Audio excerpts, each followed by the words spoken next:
ఆంధ్రప్రదేశ్ ప్రభుత్వం రేషన్ కార్డులున్న వారికి తీపి కబురు చెప్పింది. తాజాగా మరో కీలక నిర్ణయం తీసుకుంది. రేషన్ షాపుల ద్వారా ఉల్లిపాయలు పంపిణీ చేయాలని నిర్ణయించింది. రేషన్ కార్డు ఉన్న వారికి కిలో 14 రూపాయలకే ఉల్లిపాయలు ఇస్తారు. ముందుగా కర్నూలు జిల్లాలో నేటి నుంచి ప్రారంభిస్తారు. అన్ని జిల్లాల్లో కూడా త్వరలో పంపిణీ చేస్తారు. రేషన్ కార్డులున్న వారు ఎన్ని కేజీలైనా కొనుగోలు చేసే వెసులుబాటు కల్పించింది ప్రభుత్వం. మొదటగా కర్నూలులో 170 రేషన్ షాపుల్లో ఉల్లిపాయలు అమ్మడం మొదలు పెడతారు.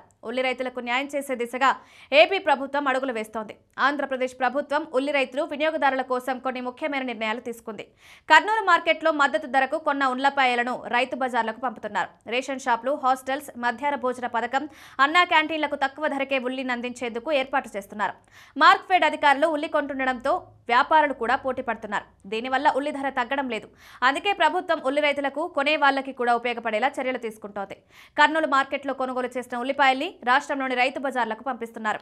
కర్నూలు నుంచి అన్ని జిల్లాల్లోని రైతు బజార్లకు 80 టన్నుల ఉల్లిపాయలు పంపుతారు. ఇప్పుడు రేషన్ షాపుల్లో కూడా తక్కువ ధరకే ఉల్లిపాయలు అమ్మడానికి ప్రభుత్వం సిద్ధమైంది. దీనికోసం అధికారులు జిల్లాల నుంచి ఎంత కావాలో తెలుసుకుంటున్నారు. దానికి తగ్గట్టుగా ఉల్లిపాయలు పంపడానికి రెడీగా ఉన్నారు. గత 2 రోజులుగా ఉల్లిపాయల ధర తక్కువలో తక్కువ 1200 రూపాయలు ఉంది. ఉల్లిపాయల్ని గ్రేడింగ్ చేసి కొంటున్నారు. దీనివల్ల కొనే వాళ్ళకి తక్కువ ధరకే మంచి ఉల్లిపాయలు దొరుకుతున్నాయంటున్నారు.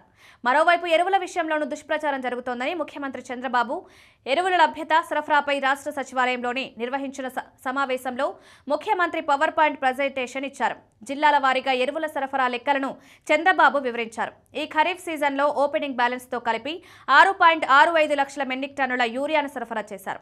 బుధవారం నాటికి 94,892 మెట్రిక్ టన్నుల యూరియా అందుబాటులో ఉంది. ఇది కాకుండా గత 10 రోజుల్లో సుమారు 28,000 మెట్రిక్ టన్నుల యూరియాను సరఫరా చేశాం.